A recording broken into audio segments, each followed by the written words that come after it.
Patrick, do you need to log into Google? No, I don't have any slides. Oh, thanks. You're live. Thank God. No studies. We are live. The Senate Transportation is March 14th. Into the eyes of March we go. Oh, today is Pi Day. Today is Pi Day, yes. Oh, 3.1416. Yeah. So you only added 3 decimals out. Well, you can go forever. I know. In perpetuity. Oh, yeah, I like that word too. Converted today, so you get 10 points if you can add it to your Okay. testimony. Mhm. So we had you in to talk about H868, if I remember correctly, why we asked you to come in. Specifically, there were parts about the electric vehicle section I think we wanted to talk to you about. If I can't remember exactly. Oh, and what difference? And what's your opinion on it? If you could tell us, did you testify and how it came? But there's several, I think there's a couple different sections. 22, the EBSC plan and report. Is that what we were interested in hearing? I think that was part of it, but also there's the moving of money around. Impacts for me. Sure. Yeah. For the record, Patrick Murphy, Vermont Agency of Transportation. So there are a number of sort of items in here that has been worked through House Transportation that relate to some of the programs that I help to manage. So it's starting, let's say, with there's some language in here, section 6 around e-bikes. Section And where is that? 13. So let's just do that one at a time. So section 6 on the e-bikes, Page 10. Page 10? is that, where's that money coming from? Probably out of operations, maintenance. One-time transportation fund monies. So then we just, Would you like me to answer? Yeah. For the record, Michelle Boomhauer, Agency of Transportation. I believe that those monies were involved in terms of either the swap with the maintenance funds, was that where those came out of, or just straight from maintenance? Do you recall? I don't remember which, It's one of those two. but yeah, that's definitely where it came from. Do we have, I don't know how you would evaluate the impact. I mean, obviously, a lot of e-bikes are used for recreational purposes. Sure. A lot of people I know use them for that. And so how do you evaluate, how would we determine the extent to which e-bikes have replaced a car for activities that historically you would have used a car for? Right. So you never had a car to go on, you know, the LVRT trail. So I'm just wondering what we have here where in fact the e-bike has replaced, and how, what would be your metric, and how would you gather the data that would say, in fact, this e-bike has replaced the vehicle? So there's work that's been done nationally, survey data.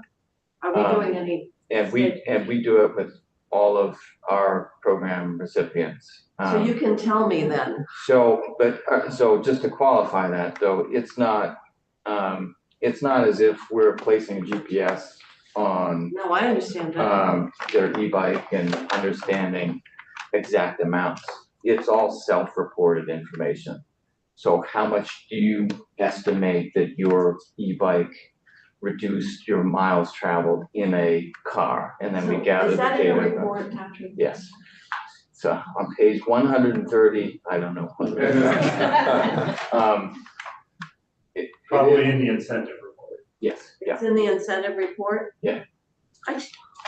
Wow, I keep this close to me. It's right here. Well, that makes one of us, I guess. So it is something that has been looked at nationally. Vermont is different because the context of a more rural state is gonna result in fewer And maybe our weather? and weather as well, is definitely, but data looks at, the data we've gathered from our own program recipients is also looking at things seasonally.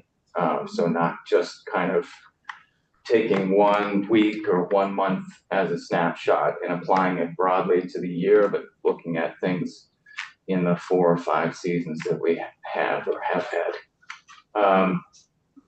So that data is then used, and we've come up with some approximations of what the cost per CO2 per pound of CO2 reduced is, and compare that across the vehicle incentive programs. And just referring to a slide here, it's obviously when you look at it, the least cost effective of the programs that we have. So when you're incentivizing an e-bike, it's not as cost effective as a fully electric new vehicle or used vehicle. So that's the impression I have, and that it's also not going to the people that need it most. And I also have Clayton Clark with GMT organizing a meeting this Monday and next week with the Burlington delegation, that they are raising the red flag, that they are in a death spiral, that they need monies. And so as I look to $140,000 to a want of e-bike subsidies, Would that be your highest priority? No, it would not. My first dollar, and every dollar we can scrape out of this T fund needs to support public transportation, because it's a vicious cycle. If we don't fund them, they're gonna cut service, which is gonna decrease ridership, which is gonna put them in a tailspin. So we need to fund public transportation if we wanna have a greater impact, and I think that's a better use of these dollars. So that's where I currently am on this.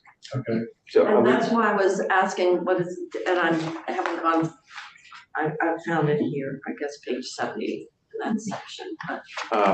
I would just clarify Tell that me, that if you were looking at where you put money, which is really precious and limited, where would you prioritize that? And I guess that's what we're questioning is this where you put that first dollar or versus the $147,000? so with all of our programs, they're both climate programs and social programs. And some of those are more cost effective from, carbon reduction perspective. And that's where you see money going into the new PEVs, going in to use EVs and with the Mileage Smart program. Those are more cost effective dollars spent. But so we also have plug-in hybrids that are 40 miles to the gallon or above. That is not as cost effective. The used conventional hybrids are probably 3 times. I'm looking at some data here, 3 times less. Is it in this cost report? effective. Is it here? I don't believe it's in that report, no. It was in a prior presentation given to this committee. It's hard to retain all that. I understand. But I think this is really key is what we are seeing now, even though it's in an early stage in terms of what is the best return on the investment. And I agree,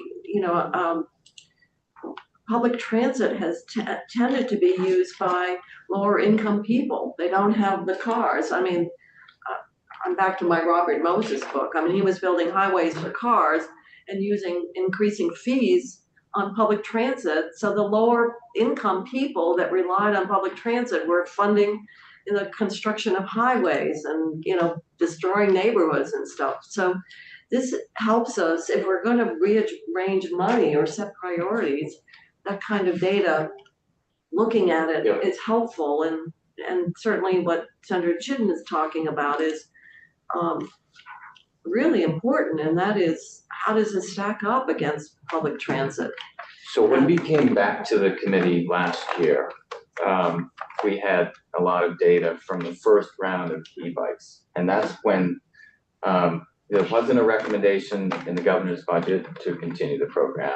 But we said if the desire of the legislature is to continue that program, that it be done differently. And so we narrowed that those guidelines to only serve people with the low incomes, according to the guidelines for the new PED program.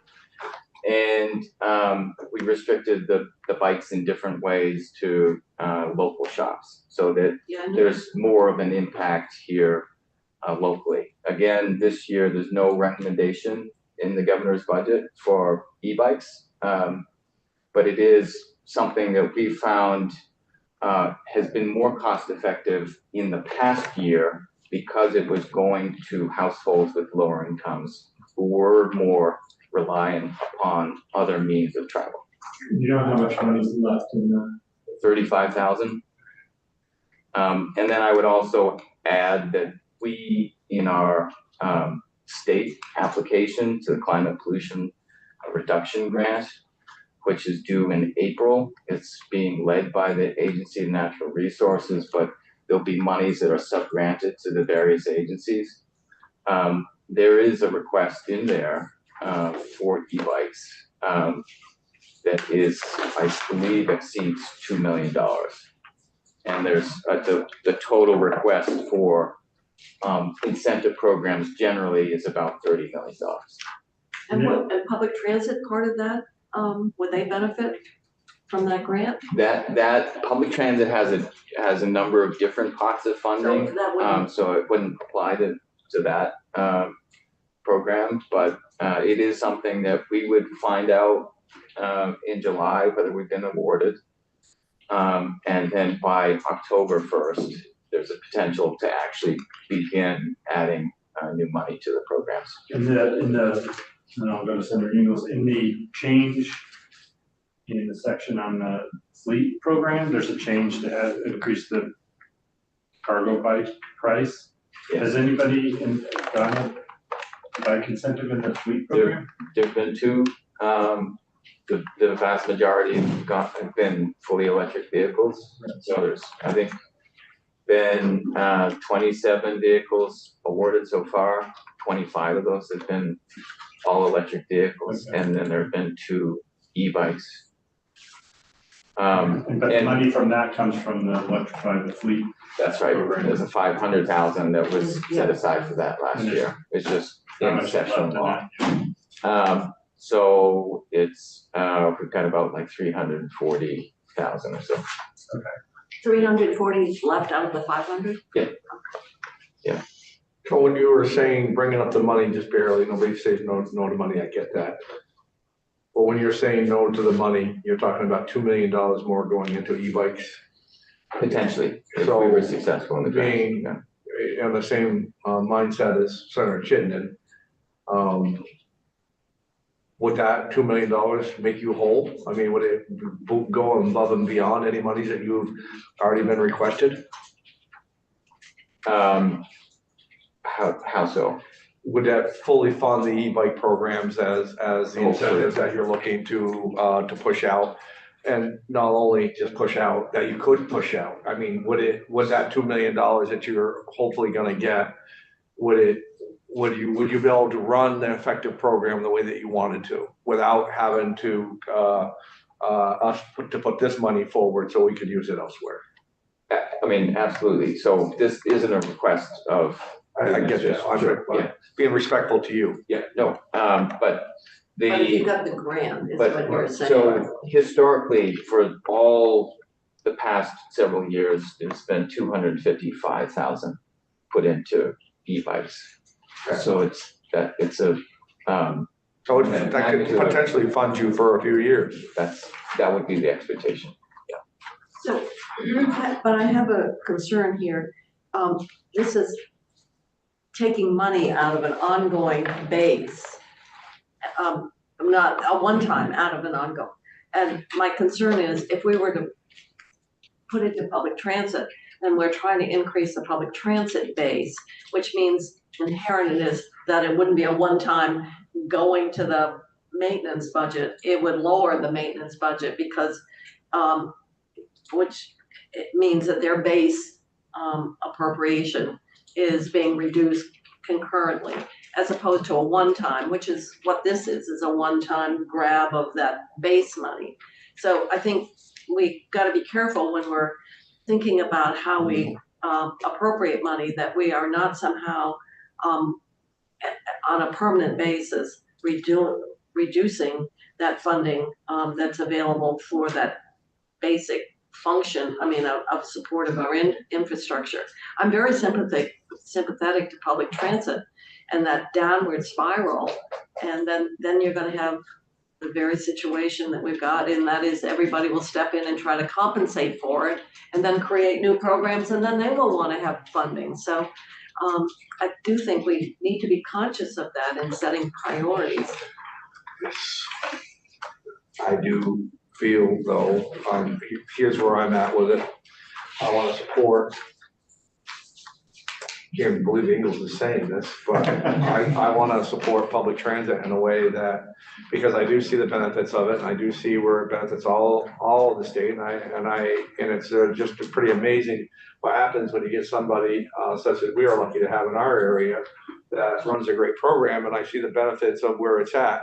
But what I also hear when Mr. Clark comes in here and says that the public transit in Chittenden County is built on the carcasses of dead bodies, we don't need another dead body down there. And I look at all the monies that we have spent over the times to keep that system viable, and we can't let it go away, because it's just going to cost us more at the end. We're not even talking about climate change. I'm just talking about the basic needs of people who have nothing to be able to get around and to be able to live their lives in an equitable way. So I'm not off on a tangent here, but I am a little bit. Well, an aging I understand population, I understand the base part of it. I really, over really do. 70, maybe getting to the doctor's appointment on an e-bike might not be. And I'm also going to say out loud, that politics plays a big difference sometimes, and the way that things go. And I'm hoping that the politics in Burlington can change just a little bit enough to help themselves, so that people will feel safe to ride those buses. Because as we've heard, even from the interns that we've seen from UVM in here, that it's just not a safe place to be. And that, and it scares the heck out of me. I feel your concern, Senator Chittenden, that they are already, without any outside forces, they're already in a little bit of a spiral. And I think that there needs to be some I think we need to really be careful of what we allow to happen there. Do we see on the federal level, as we're looking at climate change and we're looking at trying to carbon reduction and all the associated issues, do you see anything on the horizon to give greater support to public transit? And obviously the federal level, the gas tax is declining, and they've actually supplemented it with regular, probably borrowed money from China to keep the level of funds available to states at the level it is. But is there, $2 million here, or do you see any prospect in terms of our public transit systems? There has been a lot of funding through the IIJA for electrification of public transit. But just ongoing support for But I would which is defer to Michelle on the question, which the is broader really always question the of. challenge is, and it's nice, and we'll fund some buses and we'll do this and that, but it's really the ongoing operation that is always the fiscal challenge. Yeah, And it's not glamorous, that's the other thing. no, Senator Kitchell, you make some great points, and I think COVID has severely impacted public transit in terms of people's choices on how they are using public transit systems. And for instance, for our commuter buses, we've seen a steep decline in ridership. People who, I was talking to somebody yesterday who might have normally just taken the bus here to the State House and then taken the end of the day bus home. Now, like, if they're done at 2, it's like, well, I'm just gonna go home and finish my workday at home now, and where they wouldn't have necessarily done that before. And then, the death spiral that Senator Chittenden is talking about, it's a real thing. I mean, I think that I don't know that we will regain the ridership that we had. I don't know if we can maintain the service expectations that we have. I don't know if we can continue to maintain the number of commuter routes that we have or the in city service. And so then you're right. I mean, I think people have sort of come to expect these resources, and either we will have to downsize our public transit organizations to maybe we're at the levels we were 10, 15 years ago, or we need to reinvent ourselves and also probably into services like Caleb is doing in the Northeast Kingdom that are going to be something that is useful and that appeals to the community members, and that we can deliver at a what am I trying to say, a scale that is more appropriate to a rural state by using, vans that don't require CDL drivers, so that we can potentially move away from, union costs that we have incurred with the services that we've set up. So it's. Could be spending the money on more NTI grants. Well, I'm gonna even go a little bit further than that. I'm gonna say, get away from the mission that you're on as far as to fight climate, and just not to forget about it, but maybe just slow it down a little bit, because you've got to make sure that these people have a way to get around and live their lives. Well, the other thing is the extent of which these declining commuter routes can be replaced. For many, many years, we had Route 2 commuter van. There was no CDL driver. I drove the van for a number of years. And it was a 16-passenger van, and it started in St. Johnsbury, and it picked up all the way through from Cabot, Marshfield, Plainfield into Montpelier, and then on to Waterbury. You couldn't have it any cheaper than that. I mean, we paid as members of the van pool, the maintenance and the gas and so forth, and it was full, and so we've replaced it now with much more expensive commuter route with a CDL driver, I am sure, and we probably do have to revisit some of that, but that was the value of the van was obviously You still have subsidized. the van program. We do. And you still have it. So, I mean, it seems like we do have to explore maybe the cost of some of those fixed routes and the ridership, and say, this is something that can't be supported in this way. But, there is a model that is financially feasible.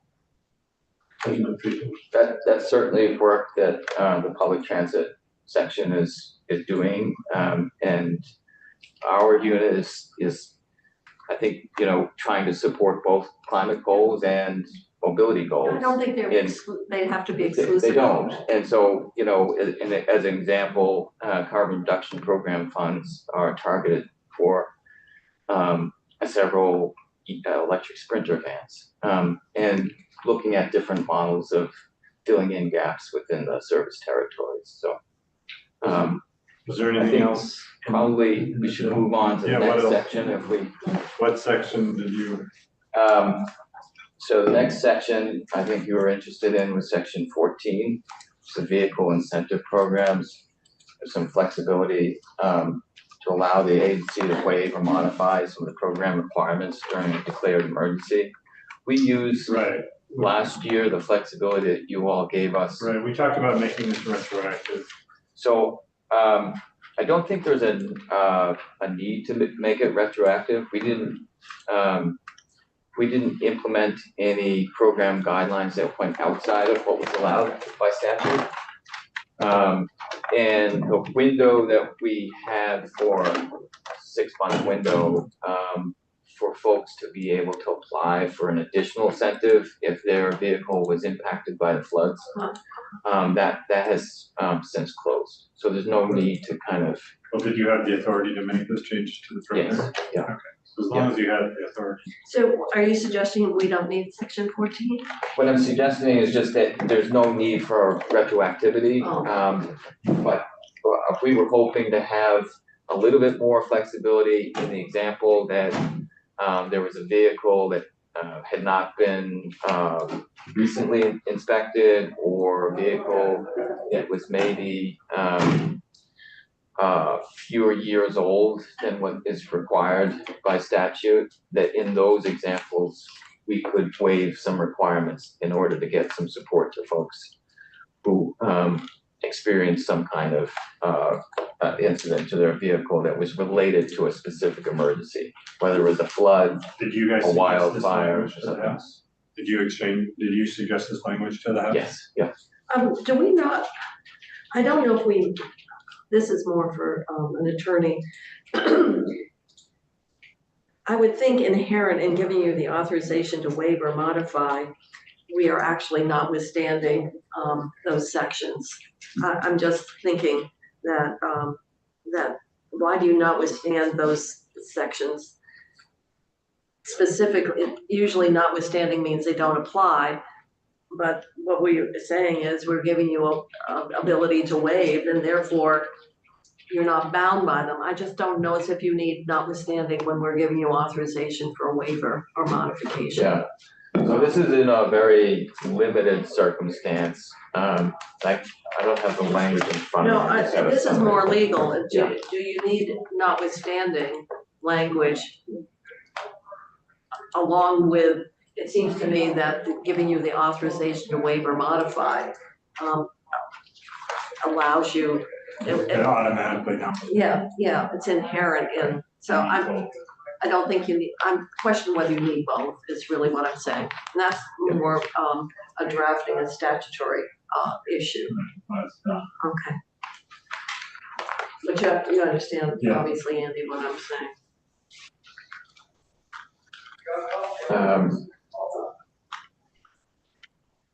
And then there's a reporting requirement Well, of course. associated with that,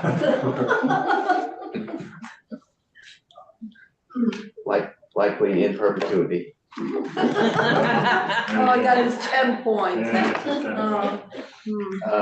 Oh, and St. Patrick's Day is coming up though, so maybe, It is. you know, we could help you celebrate with Yeah. 10 points. 10 points. The next section 15 is around the electrified fleet program. That I personally referenced it earlier.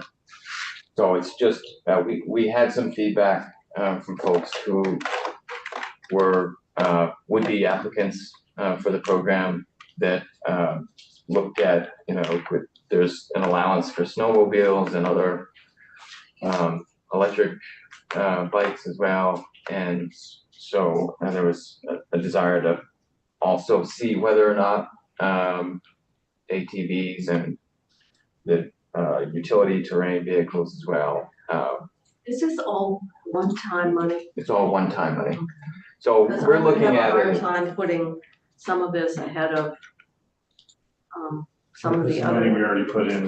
this is just allowing for additional vehicles to be incentivized so Yeah, we I can, understand that. yeah. This is, where did we leave the ATV? The finance committee? So I mentioned to her, she seems open to it and just hasn't come back up again. But I also wondered if we wanted, I don't see in this T-bill what I was expecting about the right-of-way fees that we had earlier conversations on with Rich. The right of way fees, yes, because we thought they were gonna be in Michelle's registered hand. For the record, Michelle Boomhauer, what I can share with you, Senator Chittenden, is those fees are embedded in H 657, which is a telecom fee related bill that's running as standalone, separate from the T-bill. So you'll see that language in there. Is it both the right of way and the connecting to the pole attachments, or just one of In the end, I think it was just within the right of way, because we're already dealing with the pole attachments separately. what is it, H what? H 657. Will it still feed the T-fund? So what I can explain to you on that is that any revenues for use of the right of way have to be dedicated to federal aid projects. And so we'll be able to use it as like match for federal aid projects, but we will not be able to use it as T-fund general monies. And even the cost of running the program, we don't expect will be an eligible cost. I thought you could use it for maintenance. I don't believe we can. Or maybe that's the thing that you can't use it for maintenance, but you can use it for projects like a bridge. While we're on that subject, Yes. if I understand, the Agency of Natural Resources does collect right-of-way fees for lands that go through large swaths, forest lands. Is this the same type of question? And do we already have familiarity with what these monies can and can't be used for? The A&R regulations related to this are different because our federal regulations guide the right-of-way utilization. And so there is a difference there, and we are very familiar with what the feds will and won't allow and the various waivers that we might need to utilize. And in fact, they do require us to collect a fee for use of the right-of-way, and we've had a waiver in place for 10 plus years, I believe it is. It started back in the Shump administration related to this topic. And is it different than, well, what about the right of way on a state highway? Do you still have to follow the federal rules? I believe we do, yes, we do, because basically anything outside of like municipally owned highways would fall within our federal network, so. Because we're using federal dollars. Because we're using federal dollars. And you asked about the ATV private sale fees. I welcome your advice. Joe, I will follow up with the chair again to ask for testimony on that, to add it to a miscellaneous tax bill. Yeah, one's coming over from the house. A miscellaneous tax bill. Yeah, so that would be the logical place to put some more. Will do. Okay, and I guess we'll look at each 6 weeks. So you're expecting the money that would be raised to be used within the transportation program? Will be used within the transportation program, but it But the can't, limitations of the federal. yeah, the federal limitations, like for instance, operation of the program cannot be, we have to pay for the staff costs out of the T fund, so it's gonna be a new T fund expense, Right, just to collect the money. just to collect the money, which is somewhere, Is it gonna thinking, cost us more to collect it than we're gonna get? we don't know yet. Like Um, $48 million.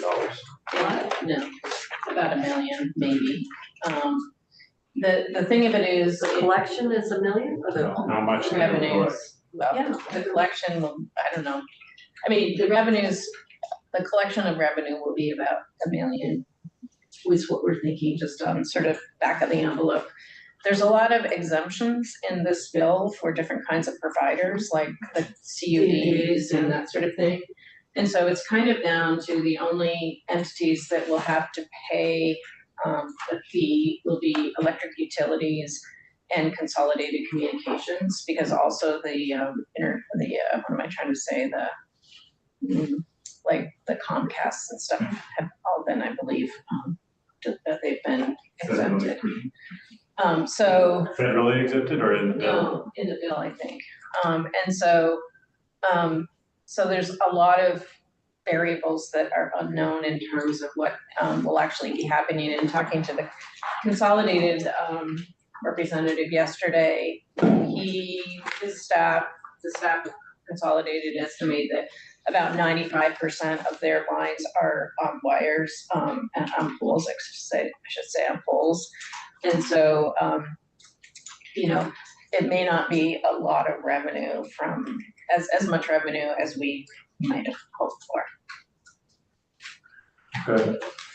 So more to come on that. We did the start of there's a lot of information about what is located in the right of way that we know, like what's in the right of way on a permit by permit basis, but we don't have like a GIS layer that tells us about every provider that's located in the right of way. And so there's going to be about a year or so in this build framework year and a half, where we identify like who it is this fee is going to apply to, and then the fee collection wouldn't start until October And of who owns the 2025. poles varies tremendously too, I believe. Well, and I don't think it relates to the poles at all. It's just in the ground wires. Oh, in the ground. Yeah. I think probably having Rob White come in once the bill gets out of the House might be helpful in terms of. He's gonna come in to talk to us about something else. Rob White is coming in tomorrow to talk about our favorite park. Williston Park and Ride, so we could. The Williston Park and Ride, yeah, so I don't know if you'll have time, this could be a sort of a more lengthy question. Right. If we have time, we can ask. You can start peppering him. Any other sections, Patrick? There are a few more, I think, so the ones critical that have come up in discussion, past couple of days. The section 19, vehicle incentive programs, authority to transfer monies in state fiscal year 2025.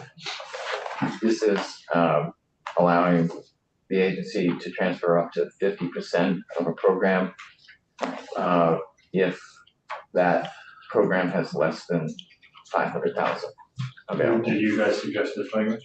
We did, and it's in order to be able to reference the climate pollution reduction grant that we are applying for to support the continuation of all of our vehicle incentive programs. And so this is sort of a critical authority to be able to get us to that point. It's kind of like the way we did in the VA, this would allow you to do it without asking. That's right. To the Yeah. VA to move it. And to do it in a way that was appropriate at that time, because we can't necessarily predict down to the dollar where we'll be with each of the programs, but the idea is to end up in just about the same place, and hopefully get us to that point where we're able to layer in federal funding. Okay, yeah, that's okay. Closing that out. I think so. Does anybody care about that? I'm not very passionate about it. But then again, it seems pretty It gives them more authority. flexibility and you support it since you requested it. You gotta report to the Transportation Oversight Committee. That's right. Who's Oh on the my God. Transportation Oversight Committee? Are you on? Who else? All the money chairs. Ways and means, finance, transportation, Is it appropriation. a repeated JFO? I mean, the Joint Fiscal Committee? No, joint fiscal is broader and JJAP is only committee chairs. It's only 4 people. There's three committees, 6 people. Transportation, no, it's only 3 committees, 3 committees, 6, yeah. 2 people from each committee. No, Or no. 1 person from each The committee. chair, the chair. Okay. Transportation, appropriations, and finance or ways and means. Okay. Next section is electric vehicle supply equipment goals. This was just to modify the goals that were a little bit more strict. There's nothing in here that conflicts with the federal requirements of the National Electric Vehicle Infrastructure Program. So this wasn't your language, This was our language somewhat modified by the House. I'm not sure. But modified in the way that you support? Yes. You hesitated. You're trying to be agreeable. The language That is doesn't mean fine. we should agree, but So basically, all the same goals are in place.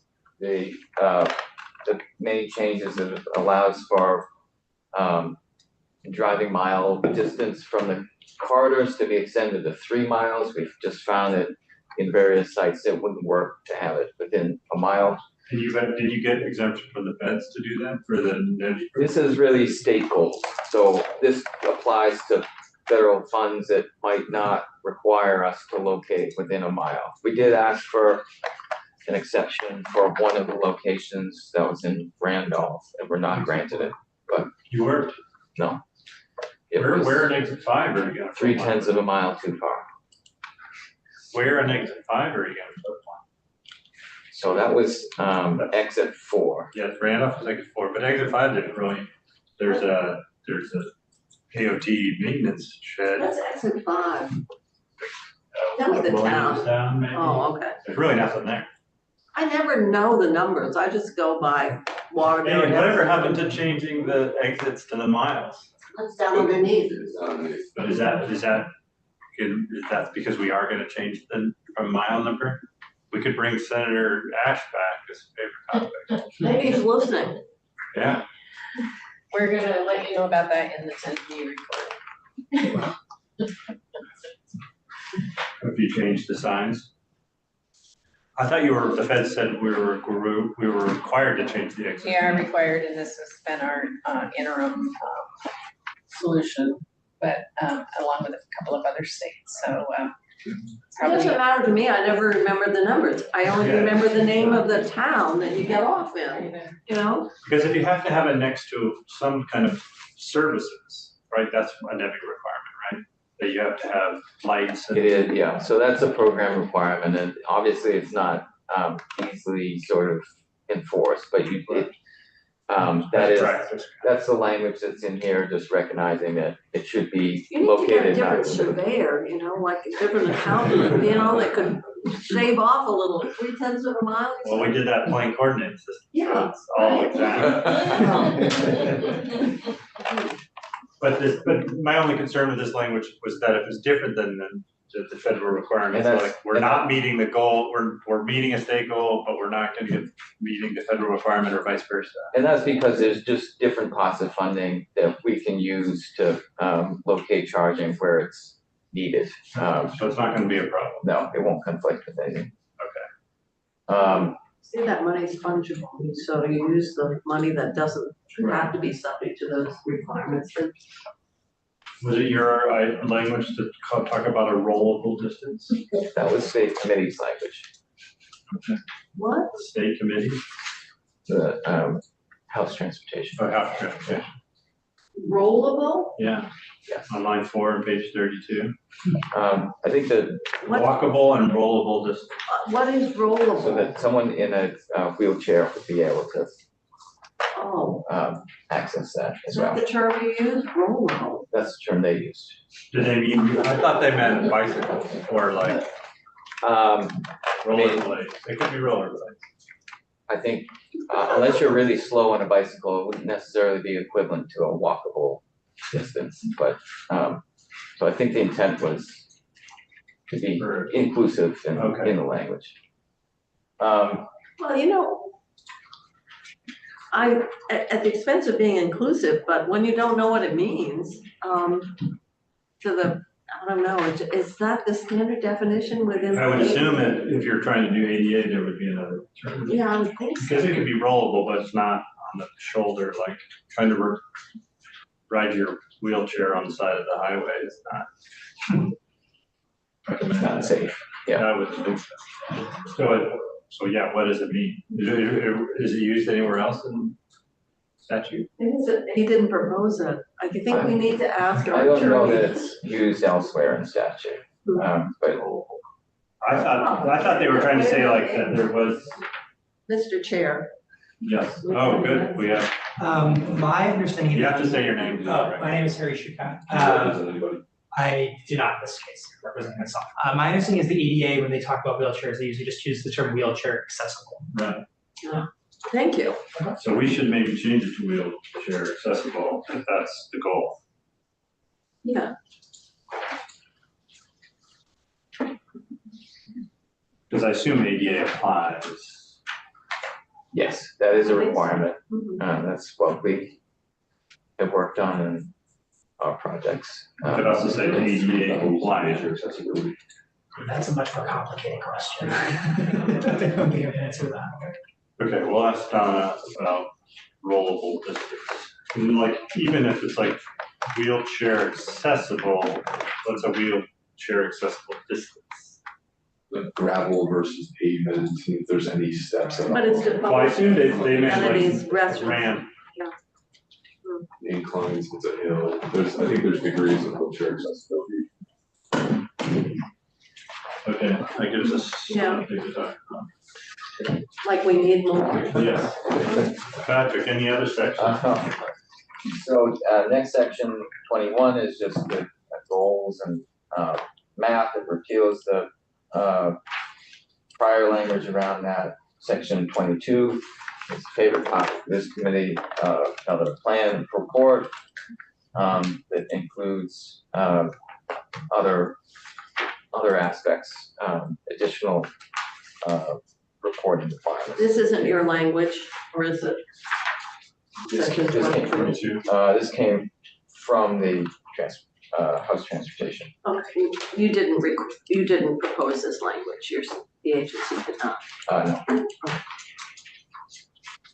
No. Section 23, What does it do? Do we, it just requires us to report. Reports on the net On- program, how to fund. So it's replacing the old requirement with essentially the same new requirement with a couple of additions. which is okay with you? It's fine with us, yeah. This is your opportunity now to speak up. Thank you, and I appreciate that. Senator Mitchell. I bet you I do. think we're even offline. Um, All right, Section 23, so section 23, the original language came from House Transportation.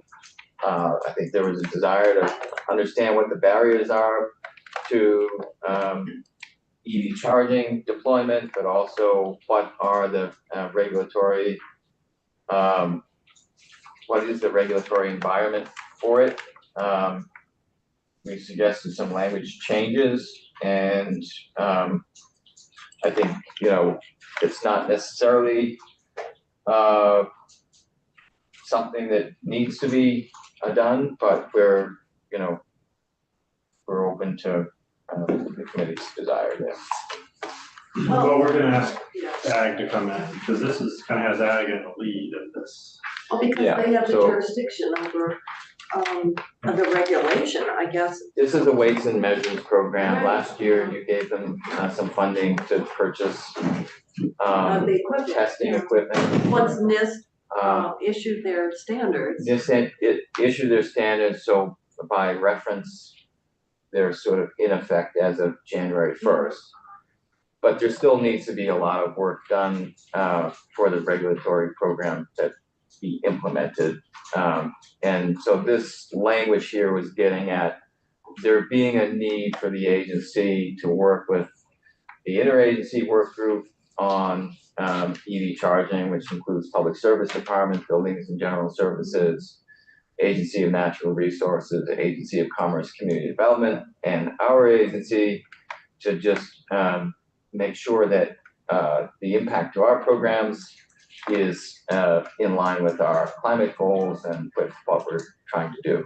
Well, And I think there needs to just be more outreach to the other parties who will be regulated, so that there's a clearly defined path for that. Because right now, I don't think there's an understanding of which equipment types this will be subject to this regulation. So that has to be more clearly defined.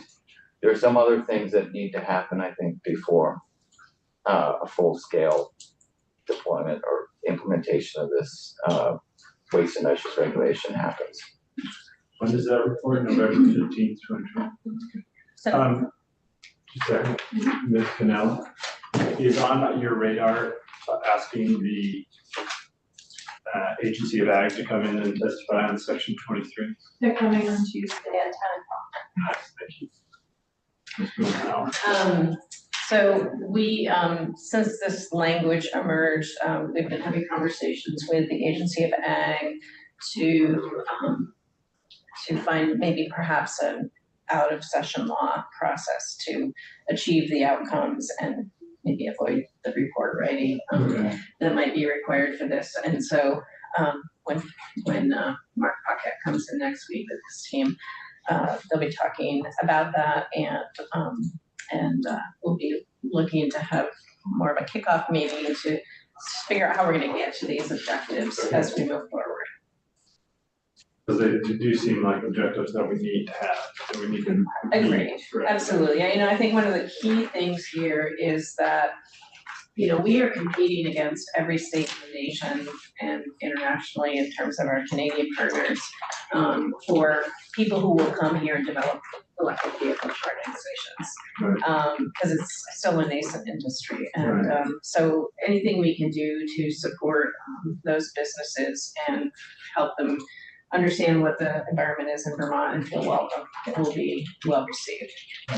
Okay, So I guess the title is sort of doesn't fully capture what is intended here, which a lot of it is, the recommendation. yeah, and, you know, it's sort of, yeah, it's not, well, and a lot of policies, and then, you know, how you get information out, and how you make this an attractive environment that entities would want to come in this competitive world. So to me, regulation is a much more narrow kind of activity, and this, I as think you're it's a describing it. holdover from the discussion that took place in House Transportation, but Well, maybe we could there's- look at the, yeah, I think there's definitely a need for some of what's identified here to happen, but again, if there's a growing list of reports that might not be necessary, I think this could fall in that list.